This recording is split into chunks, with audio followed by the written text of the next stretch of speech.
Bonsoir mesdames et messieurs et bon ramadan à toutes et à tous, plutôt bon iftar à toutes et à tous. Je suis tout à fait ravi de vous retrouver dans cette nouvelle édition. Pour moi, c'est la première pendant le mois du ramadan, bien sûr en ce qui concerne votre programme direct, votre programme semi-quotidien au cours duquel on essaye de vous proposer les grands événements, les grands développements qui ont touché la scène égyptienne dans plusieurs domaines, à partir de la politique, passant par l'économie jusqu'au même domaine, jusqu'au domaine du tourisme et de la culture. Et donc très rapidement, aujourd'hui, nous allons essayer de vous proposer qu'est-ce que le président Abdel Fattah al-Sisi a essayé de lancer sur la scène africaine en ce qui concerne les défis de coronavirus, mais aussi le changement climatique. À côté de ça, et le président égyptien, l'État égyptien, le peuple, la main dans la main, comment il essaye bien sûr de passer à une phase très importante dans le domaine de l'agriculture, l'industrie et le financement au sein de l'Égypte. Donc très rapidement, nous allons tout de suite passer à notre premier reportage. En fait, le président Abdel Fattah al-Sisi a participé par vidéoconférence à la réunion de haut niveau organisée par la Banque africaine de développement BAD en coopération avec le Centre mondial pour l'adaptation. C'est le titre du dialogue des dirigeants sur les répercussions d'urgence du Covid-19 et du changement climatique en Afrique. Donc, il y avait plusieurs messages qui ont été passés par le président Abdel Fattah al-Sisi au cours de cette conférence qui a eu lieu, bien sûr, pendant les derniers jours. Donc, un reportage après ça, c'est le temps des analyses avec l'un de nos invités africain de marque. Ça sera bien sûr une surprise, mais tout de suite, un reportage.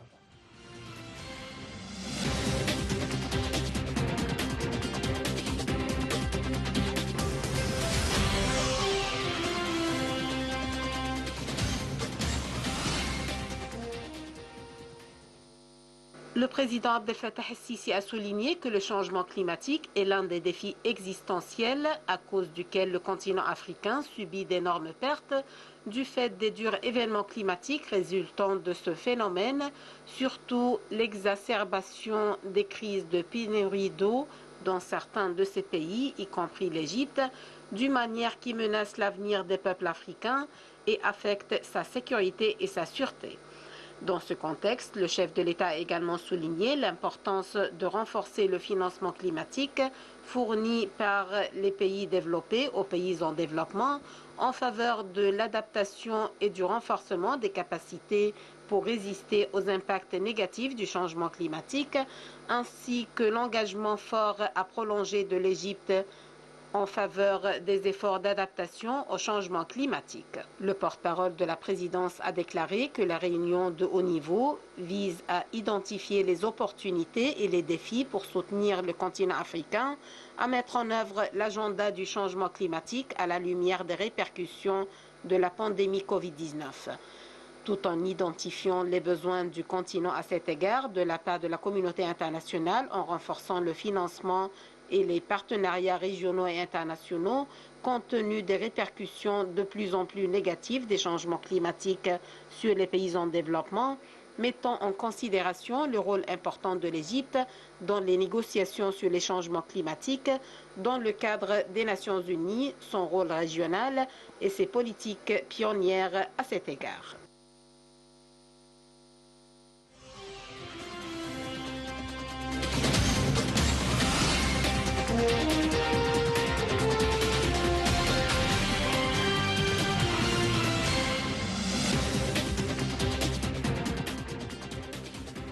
Donc, nous avons l'honneur et le plaisir d'avoir actuellement en ligne de Native International monsieur le journaliste Joseph Kitete. C'est un journaliste et c'est un même analyste politique spécialisé dans les affaires africaines. Monsieur Joseph Kitete, vous êtes toujours le bienvenu. Bon Ramadan. Merci beaucoup, monsieur le journaliste. Je suis à ta disposition. Merci beaucoup. De nos auditeurs.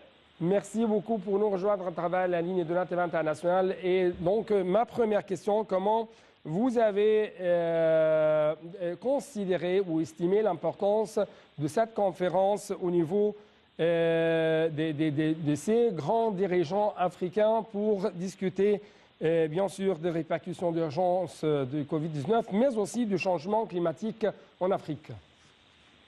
Voici ce qu'il y a. Moi, j'ai toujours eu l'habitude de rappeler à la génération du XXIe siècle dans quelle situation, pourquoi nous arrivons là où nous sommes aujourd'hui, que le monde souffre. On doit toujours remonter l'histoire. Ce qu'il y a, les rencontres que nous sommes en train de suivre, qui a eu lieu comme vidéoconférence, pour donc associer les efforts des banques africaines de développement et l'Agence internationale pour l'adaptation, comme titre le dialogue que vous venez de divulguer, nous allons remonter un peu l'histoire dans tout ce que vous venez de dévoiler. Les grandes puissances mondiales ne peuvent pas abandonner aux abois la planète et l'humanité et ses habitants, car au cas contraire plutôt, c'est l'hécatombe et l'effondrement total. Nous savons bien qu'en Europe, il y a deux locomotives, la France et l'Allemagne. En Afrique, nous avons l'Égypte, Nigeria, l'Afrique du Sud. L'ONU a ses experts écologiques qui n'existaient pas dans les années 50-60. Dans les années suite, il n'y avait que les socio-économiques, santé, éducation et la paix. L'Égypte possède tout simplement un rôle prépondérant à jouer, vous comprenez, et que sa situation géophysique qu'il occupe dans ce monde, il est le croisement entre l'Est et l'Ouest. Donc on ne peut pas dissocier. Il faut faire en tout cas que l'Égypte fait partie des acteurs à côté des puissances mondiales pour dialoguer, chercher des solutions aux problématiques qui basculent le monde, en fin de compte, d'éviter à des solutions radicales, défendre les intérêts communs de la planète en général et celle de l'Afrique en particulier. Oui. Nous passons à ce que notre peuple, vous savez très bien, dans les pays comme la France, les États-Unis et la Russie sont les premiers pays qui ont affecté et qui ont posé des problématiques sur le changement climatique. Les années 50-60, après la guerre mondiale, ils ont fait des tests nucléaires. Mais la répercussion de ces tests sont venus apparaître 25 ans après c'est dans les années 80. Donc il est impératif et conditionnel qu'ils portent les responsabilités. Et ce n'est pas responsable seulement de chercher à ce que de payer les pots cassés, parce que c'est eux qui ont à la base de tout ce que nous avons connu. Voilà. Si nous, le deuxième point que nous avons, ça concerne maintenant l'épidémie Covid qui est là. Les réseaux sociaux, aujourd'hui, ils disent que c'est l'homme qui a provoqué la Covid. C'est la France, c'est à partir de l'Institut Pasteur, et la Chine aussi. C'est le premier pays, ils voulaient, je ne sais pas, essayer quoi. Donc, ils ont fait échapper l'épidémie. A commencé à débuter en Chine. Ça, c'est connu. Donc, dans ma vie personnelle, moi, je vais dire ceci. C'est l'abomination de la part de Dieu. C'est Dieu qui appelle aux habitants de notre planète de bien vouloir vivre dans la cohésion pacifique, dans l'égalité. Donc, il ne doit pas avoir de comparaison pour dire qu'il y a des pays puissants et des pays pauvres. Nous devons essayer de vivre dans une coopération et même pied d'égalité. Donc, dans notre planète. Et ensemble, nous devons... Oui, monsieur Kétété, il y avait des points essentiels en ce qui concerne, bien sûr, les messages lancés par le président et en ce qui concerne ce sommet. Justement, l'Égypte, même pendant sa présidence de l'Union africaine, a essayé de diversifier les partenariats que ce soit régionaux ou internationaux, c'est-à-dire diversifier notamment les partenaires mondiaux, les partenaires internationaux. Afin d'attirer plus d'investissements au sein notamment de notre continent cher Afrique, parce que ce continent africain subit beaucoup de répercussions à cause du changement climatique à cette époque et actuellement à cause de Covid-19. Vous voyez, moi je vais vous dire une chose. L'Égypte n'est pas comme un pays comme le Congo, qui a des sources, qui a plus de fleuves, c'est pas qu'il y a des fleuves, nous avons des lacs. L'Égypte, c'est un pays qui compte sur la rivière, le Nil. Et on le dit, l'Égypte est le don du Nil. Oui. Sans Nil, il n'y a pas la vie ici. Le président Sisi, à qui nous devons tout simplement honorer tout ce qu'il est tenté de faire. Donc, nous rendons grand hommage à tous ces efforts. Il ne cesse pas de plaider pour que... Ils savent très bien que nous avons la pénurie de l'eau avec le changement climatique. Donc, la pénurie de l'eau, les problèmes de manque d'eau dans le monde entier, ça va se répercuter sur le monde entier. Et pour lui, il doit faire tout pour essayer à défendre les fleuves. Nous avons au Tchad les lacs qui se sont séchés. Nous avons, alors, et puis notre frère de l'Éthiopie, qui fait le barrage, construire le barrage. Donc, tout ce qu'on est en train de faire, l'Égypte doit chercher à défendre les intérêts de son pays. Si le barrage peut apporter des répercussions néfastes sur la vie socio-économique d'un pays, on doit rectifier, on doit chercher à négocier. Ouais. Vous voyez, et l'Égypte défend tout cela parce qu'il est aussi le premier État africain qui n'a pas croisé les bras. Depuis que nous avons le problème de Covid, l'Égypte a envoyé des aides partout en Afrique, même au Congo, même au Sud-Soudan, pour que ce peuple puisse vivre dans la paix. Et moi aussi, je voudrais rappeler ici que l'Égypte ne doit pas, en ce qui concerne les problèmes d'eau qui est ici, moi j'ai parlé aux experts du fleuve Nil. Je suis allé une fois ou deux fois visiter les sièges d'assainissement, des relations entre les pays riverains du bassin et du fleuve Nil, et du bassin et riverains du fleuve Nil. Donc entre l'Égypte et le Soudan, moi je les avais dit ceci. Nous avons le Nil blanc qui est là, qui a plus de lacs. Nous pouvons, il suffit d'agrandir les Nil blancs, donc la provenance des Nil blancs vers le lac Albert, lac Édouard. Nous avons le lac Victoria. Vous verrez que l'Égypte ne manquerait pas l'eau. Parce que si donc, monsieur Keita, vous partagez le même point de vue de notre président Abdel Fattah al-Sisi, qui a souligné que le changement climatique était l'un des défis existentiels à cause duquel le continent africain subit d'énormes pertes du fait des durs événements climatiques résultant de ce phénomène, surtout l'exacerbation des crises de pénurie de l'eau dans certains pays africains, y compris l'Égypte, et d'une manière qui menace l'avenir des peuples africains, affecte sa sécurité et sa sûreté. C'est tout à fait cohérent. Et puis, nous, lui, il est en train de défendre l'intérêt, pas simplement de l'Égypte et de l'Afrique tout entière. Parce que ceux qui sont à la base, je répète, de tout ce que nous subissons, ce sont des pays européens. C'est eux qui ont provoqué. Il faut revenir à la source. Il faut aller à la raison. Il ne faut pas couper la queue, mais il faut aller à la tête. Tout ce que nous subissons, si les pays européens n'avaient pas commencé des explosions, des essais nucléaires, les changements climatiques n'auraient pas y avoir lieu à ce moment. Vous voyez, ils doivent maintenant venir réparer, nous aider, nous aider, que ce soit des Covid, que ce soit ce qui concerne l'eau.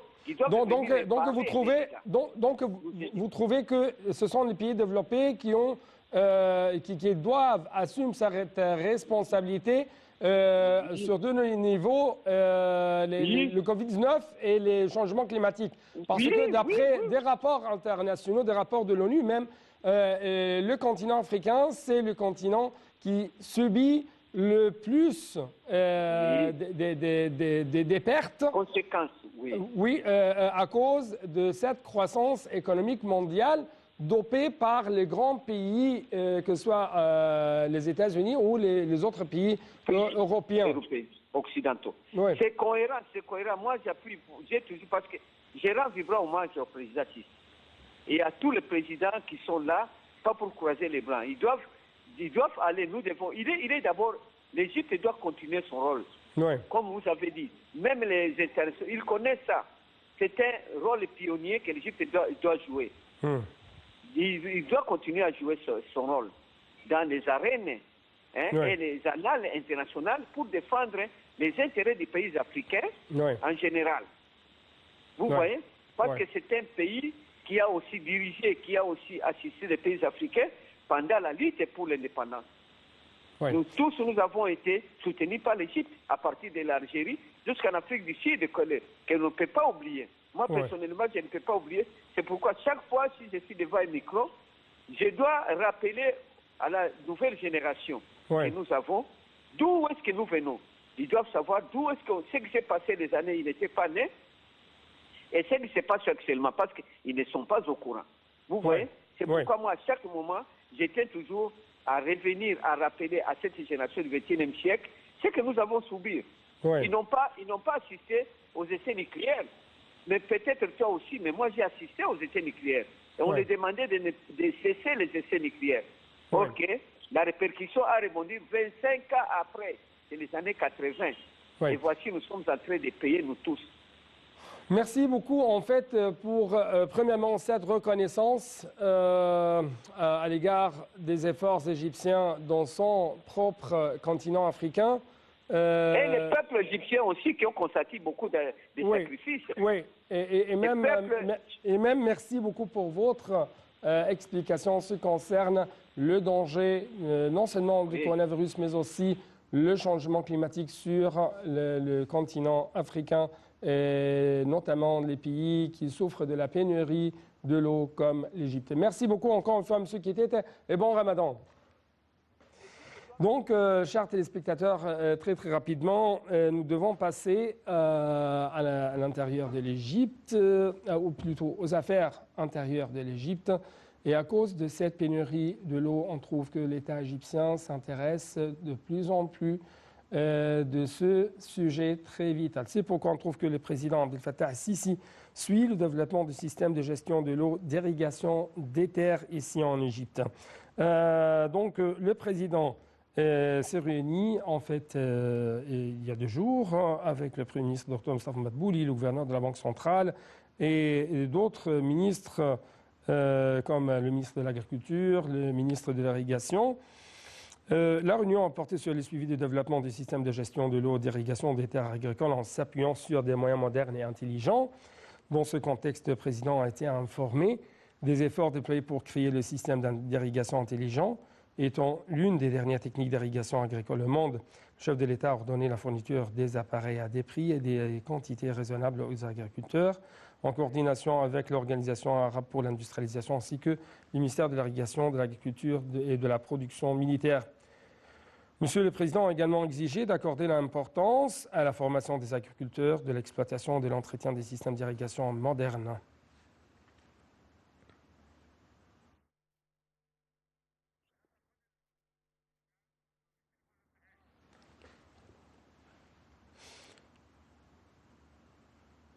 D'autre part, on trouve que notre Premier ministre, Dr Moustapha Madbouli, a affirmé que le président Abdel Fattah al-Sisi prêtait une grande attention à la promotion de l'industrie textile pour récupérer la place de l'Égypte dans cette industrie, faisant état d'un projet énorme mis en œuvre par l'État dans ce domaine dans la ville d'Al-Mahalla Al-Kubra.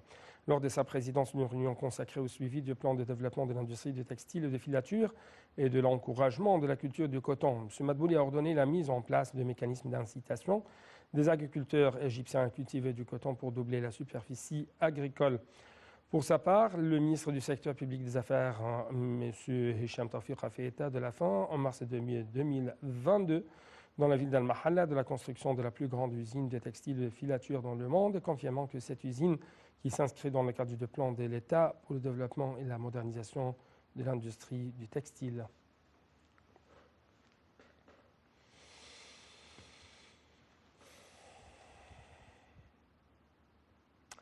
Le nouveau Delta est un des plus importants méga-projets lancés récemment par le président Abdel Fattah el-Sisi. C'est ce qu'a déclaré en fait notre Premier ministre, Dr Mostafa Madbouli.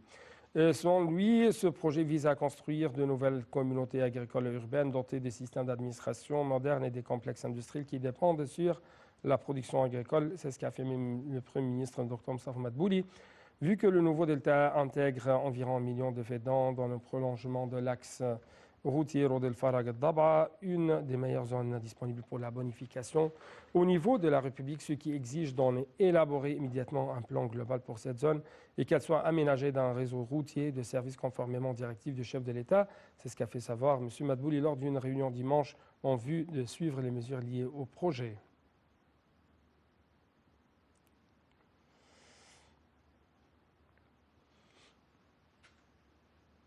Donc, c'était l'une des dimensions de ce plan adopté par l'État égyptien en ce qui concerne l'élargissement dans le domaine de l'agriculture. Passons tout de suite à un autre domaine tout à fait important. Il s'agit de moteur de l'économie égyptienne actuellement, un moteur ou plutôt duquel on dépend de relancer l'économie nationale. Il s'agit de l'industrie. C'est pourquoi, dans les prochaines minutes, je dois vous laisser avec un reportage qui va parler, bien sûr, de président Abdel Fattah el-Sisi qui a fait, ou plutôt qui a tenu une réunion avec d'autres responsables égyptiens afin de suivre le projet des machines de la production industrielle. Donc un reportage d'Ayachel et Limsel.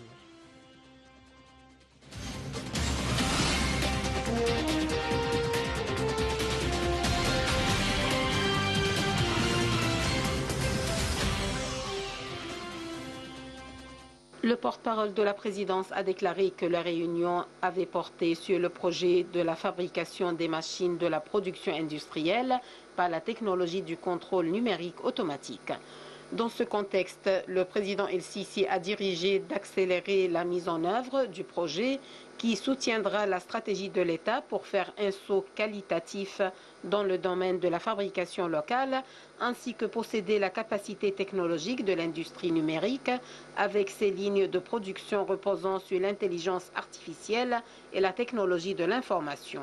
Le chef de l'État a également exigé de prêter attention au programme de formation des ressources humaines afin de fournir des cadres techniques de haut niveau capables d'assimiler cette technologie moderne étant la base de l'industrie de pointe à l'époque actuelle. Les parties concernées ont présenté au cours de la réunion le projet de la fabrication des machines du contrôle numérique programmé en partenariat avec la plus ancienne expérience allemande et japonaise dans ce domaine, ainsi que l'usage des résultats de ce projet pour servir les objectifs du développement industriel en Égypte.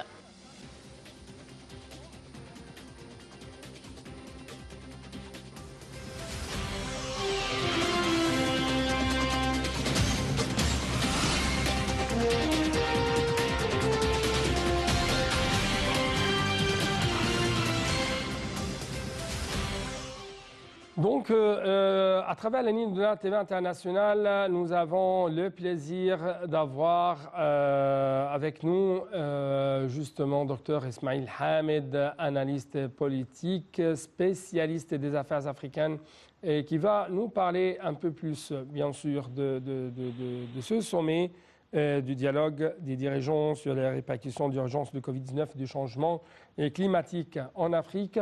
Et comment il voit, bien sûr, ou il estime même l'importance de ce sommet dans ce temps exceptionnel à cause de répercussions, bien sûr, de ce désastre de coronavirus.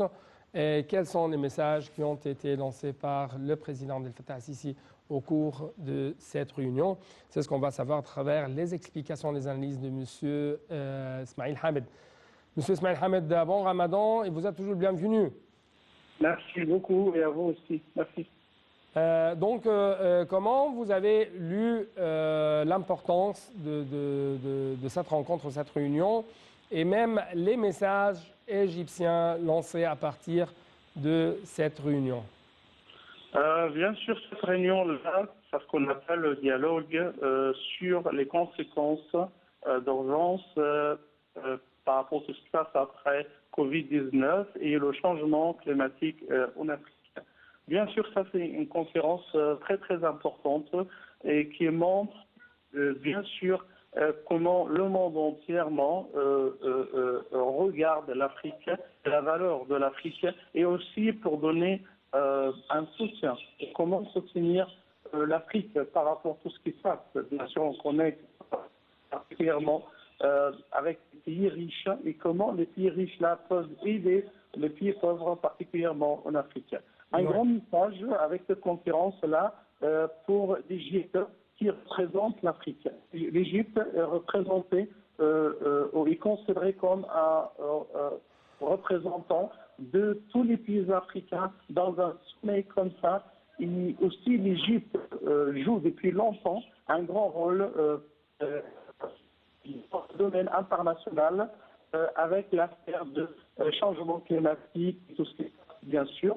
Parce que le changement climatique, c'est à cause, bien sûr, de la technologie moderne, avec les activités économiques, les constructions des usines, la fumée, et beaucoup de choses, bien sûr, et qui vient de pays riches et de pays occidentaux. Et bien sûr, ça fait cause en même temps des grands problèmes pour les pays africains, comme l'Égypte par exemple, des problèmes comme problème de sécheresse, problème de désertification, problème de salinisation. C'est beaucoup de problèmes, bien sûr, à cause du changement climatique et tout ça. Oui, et le problème même de l'immigration clandestine. Si je peux dire, l'Égypte essaye donc à travers ces messages, à travers cette intervention dans toutes les réunions, le sommet, essaye de lutter contre l'injustice imposée ou subie même par les Africains à cause de cette disproportion au niveau mondial. Oui, bien sûr, parce que normalement que l'Afrique, comme un continent par rapport à sa géographie, sa position géographique et tout ça, se trouve dans une zone très chaude. Et le changement climatique, ça va bien sûr hausser, ça va causer la hausse de la température en Afrique et tout ça. Et bien sûr, ça représente beaucoup de dureté, ça représente un grand défi pour tous les pays africains. Et les raisons de ça, les raisons de changement climatique, ça vient de pays de l'Ouest, ou de pays occidentaux, ou des pays riches. Et pour ça, ils doivent être chargés de leurs responsabilités et comment aider les Africains pour dépasser ces grands problèmes. Et bien sûr, comme déjà dit, par rapport au problème de sécheresse, de certification et manque d'eau. L'Égypte, c'est un pays qui souffre de manque d'eau, bien sûr, avec le problème avec l'Éthiopie et tout ce qui se passe actuellement à cause de défis de la digue de l'Éthiopie, tout ça. Non, tout ça, ça fait beaucoup de défis pour l'Égypte, pour le problème. Et que l'Égypte doit bien sûr participer avec les autres pays et de comment résoudre, comment trouver des moyens pour confronter le changement climatique et tout ça. J'aimerais, ou plutôt, nous avons diffusé avant de vous contacter quelques nouvelles et un reportage, bien sûr, sur les développements au sein ou même au niveau de l'agriculture et au niveau de l'irrigation en Égypte. Donc l'Égypte essaye de moderniser son système d'irrigation. L'Égypte essaye de s'adapter au changement climatique, de s'adapter même à toute répercussion à cause de manque ou des pénuries de l'eau et ainsi de suite. En même temps, on essaye d'élargir l'agriculture au niveau de l'Égypte. Récemment, par exemple, il y avait ce qu'on appelle le projet du nouveau delta de l'Égypte. Donc, j'aimerais bien écouter votre opinion et votre remarque en ce qui concerne ce que je viens de vous annoncer. Oui, bien sûr, l'Égypte, pendant l'année passée, l'année de Corona Covid-19 et tout ça, l'Égypte a fait des grands achèvements, bien sûr, dans tous les domaines économiques, stratégiques, de l'agriculture, des constructions, la nouvelle capitale. Et bien sûr, l'Égypte, vraiment, a fait une chose superbe. Il y a quelques jours aussi, on a vu la parade de Moulin, tout ça. Non, l'Égypte, bien sûr, avec un président, avec un gouvernement, bien sûr, qui font un travail extraordinaire, incroyable, et aussi pour confronter tous les défis par rapport à l'agriculture. On a vu le président qui a inauguré plusieurs projets de l'agriculture dans toutes les zones d'Égypte, et bien sûr, avec le projet de création ou de créer nouveau delta de Nil parallèlement de l'ancien delta et tout ça, comme on a fait une nouvelle capitale et pour soulager bien sûr le problème de trafic, le problème du surpopulation et tout ça.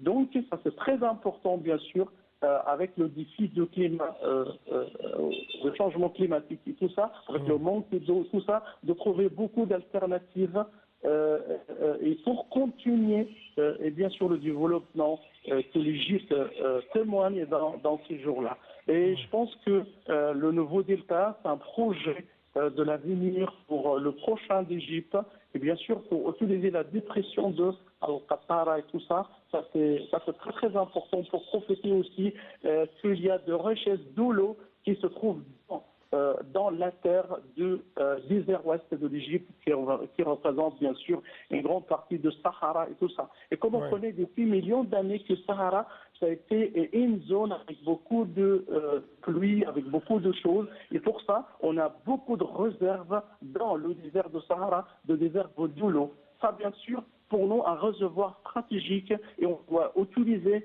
dans ce jour-là et pour le prochain, pour la création de nouveaux deltas de Nil. Et tout ça. Oui. Monsieur Smaïl Hamid, je dois vous remercier infiniment pour de telles explications, pour de telles remarques que vous avez bien sûr faites pendant votre explication. Encore une fois, merci beaucoup et bon Ramadan à vous. Donc, chers téléspectateurs, nous devons tout de suite passer à un autre sujet. Il s'agit de financement. Il s'agit des investissements publics, des investissements justement gouvernementaux qui vont être pompés au sein de l'économie égyptienne dans la prochaine période. Et en même temps, nous allons essayer d'analyser quelques indices en ce qui concerne le développement, l'évolution de l'économie égyptienne. Récemment, le volume des investissements publics dans le prochain exercice 2021-2022 se chiffre à près de 295 milliards de livres égyptiennes, selon les affirmations faites récemment par le ministre du Plan de Développement, économique Hala Saïd. Il y avait d'autres, bien sûr, déclarations faites par le ministre des Finances, M. Mohamed Naïd, en ce qui concerne les indicateurs de la performance financière durant la période de juillet-mars de l'exercice 2020-2021. J'aimerais bien sûr que vous pouvez écouter de tels indicateurs, de telles déclarations à partir de ce prochain reportage.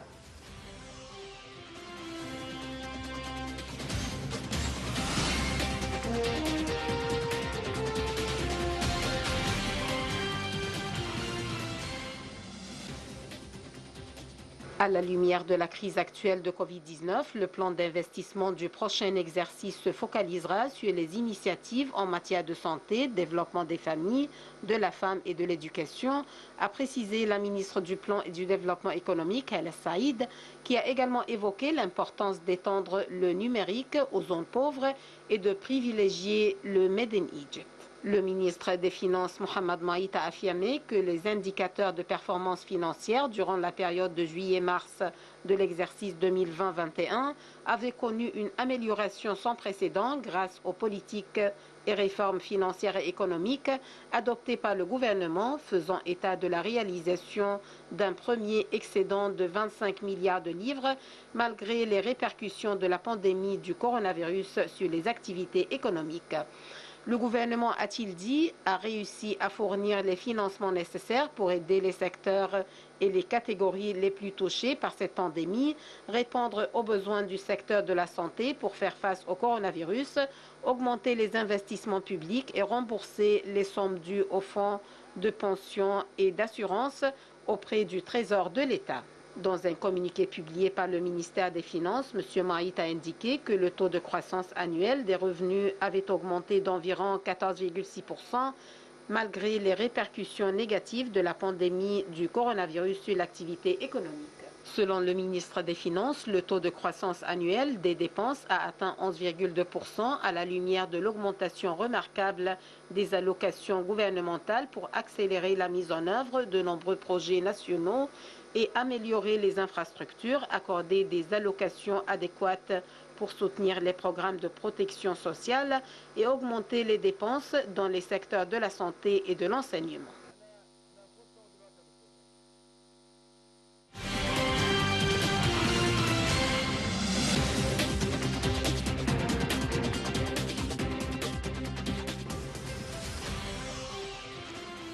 Donc, pour avoir plus d'analyse, plus d'explications, plus d'éclaircissements en ce qui concerne l'économie égyptienne, les grands indices qui ont été proposés à cet égard, nous avons en ligne de NATV International Dr Passan Fahmy, ex-membre très éminent au sein de la commission économique du Parlement égyptien. Dr Passan Fahmy, bon Ramadan, merci beaucoup pour nous rejoindre à travers les lignes de la TV internationale.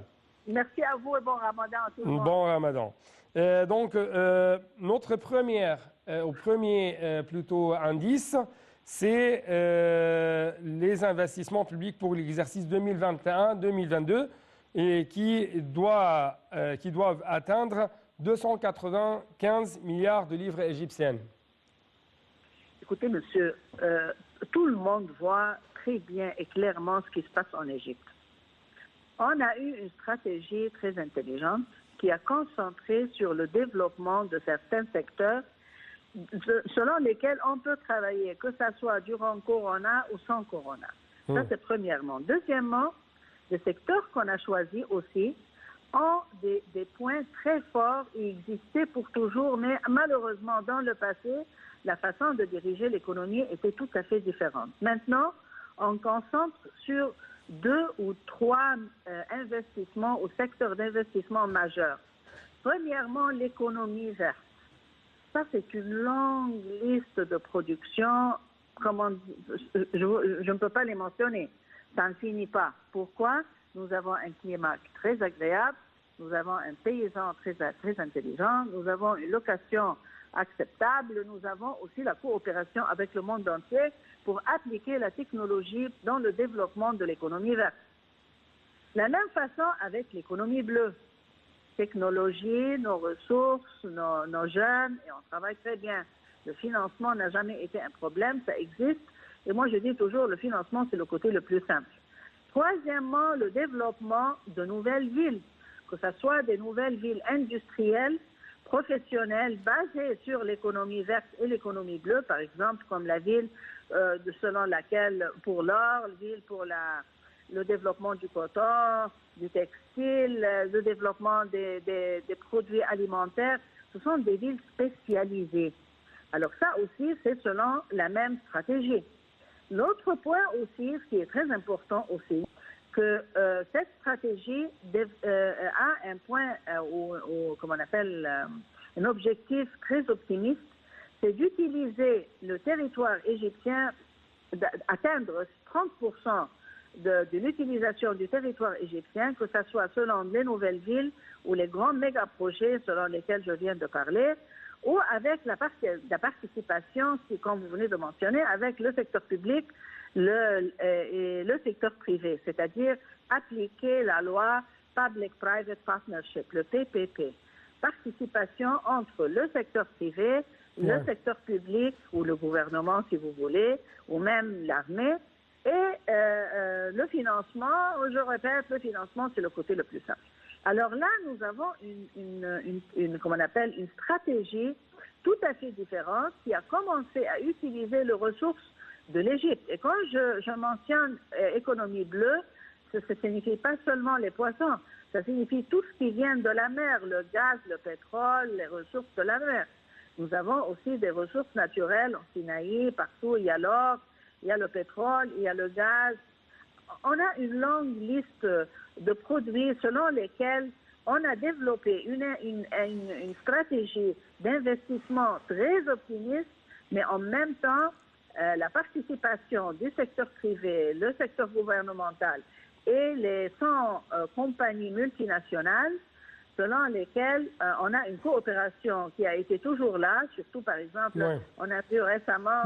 Madame Passante, docteur Passante-Fahmy, vous avez mentionné une remarque tout à fait importante, c'est que l'Égypte dépend de plus en plus de l'économie verte. Et dans ce cadre de changement climatique et les répercussions du changement climatique, ainsi de suite, parce qu'au début de cette édition, nous avons bien sûr parlé de ce sujet, de cette conférence, de cette réunion à laquelle le président Abdel Fattah Sisi a participé au niveau des dirigeants africains pour parler de répercussions du changement climatique, pour parler de répercussions même du Covid-19. Donc, dans ces investissements publics dans la prochaine période, à quel point vous estimez que les responsables, le gouvernement, prennent en considération bien les répercussions de ce changement climatique sur l'économie, non seulement nationale, mais aussi mondiale?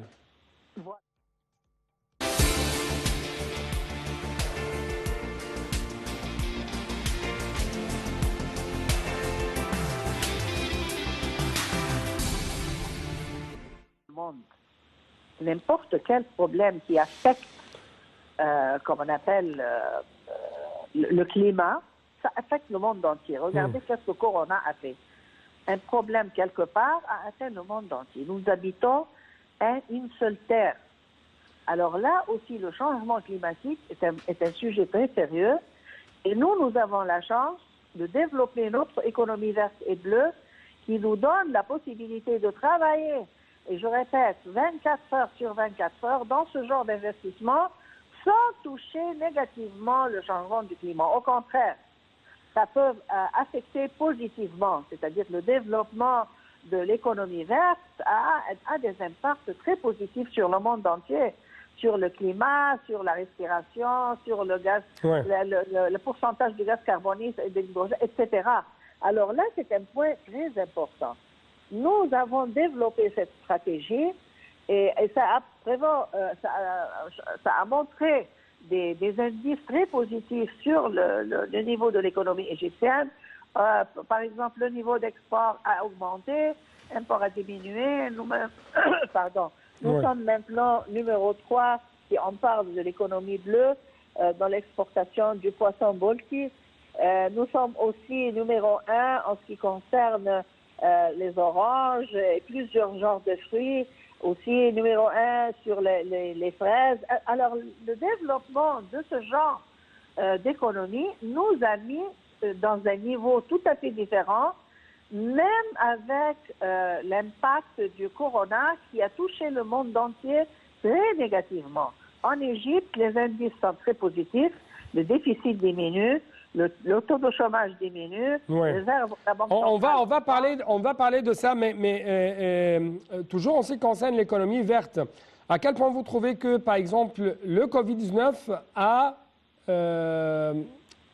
obligé l'Égypte à redécouvrir elle-même, à redécouvrir son économie?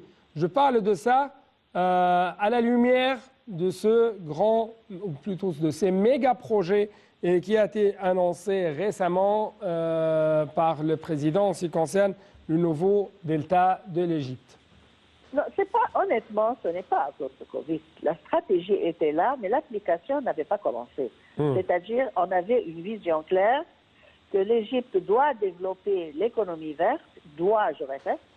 Et quand on dit développer l'économie verte, c'est pas seulement l'agriculture. Il y a des centaines d'industries qui sont basées sur les produits qui viennent de l'agriculture.